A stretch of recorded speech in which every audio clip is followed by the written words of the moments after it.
ഇടവേളയ്ക്ക് ശേഷം നയൻതാര വീണ്ടും മലയാളത്തിലേക്ക് എത്തുന്നു. ധ്യാൻ ശ്രീനിവാസൻ സംവിധാനം ചെയ്യുന്ന ചിത്രത്തിലൂടെയാണ് നയൻതാരയുടെ വരവ്. നിവിൻ പോളിയാണ് ചിത്രത്തിലെ നായകൻ.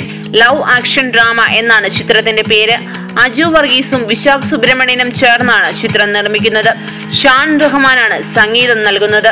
ശ്രീനിവാസനും പാർവതിയും അഭിനയിച്ച വടക്ക് നോക്കി യന്ത്രം ചിത്രത്തിലെ കഥാപാത്രങ്ങളുടെ പേരാണ് പുതിയ ചിത്രത്തിൽ കഥാപാത്രങ്ങൾക്ക് ധ്യാൻ നൽകിയിരിക്കുന്നത്. ദിനേശനായി നിവിൻ പോളി എത്തുമ്പോൾ ശോഭയായി നയൻതാരയും പ്രേക്ഷകർക്ക് മുന്നിലേക്ക് എത്തും. ചിത്രത്തിന്റെ ഔദ്യോഗിക പ്രഖ്യാപനം ഇന്ന് നടന്നു. ശ്രീനിവാസനും ചടങ്ങിൽ സന്നിഹിതനായിരുന്നു. അഭിനയമല്ല, സംവിധാനമായിരുന്നു തന്റെ ആഗ്രഹം. വടക്ക് നോക്കി യന്ത്രം സിനിമ കണ്ടത് മുതൽ ഇഷ്ടം തോന്നിയ കഥാപാത്രങ്ങളാണ് ദിനേശനും ശോഭയും.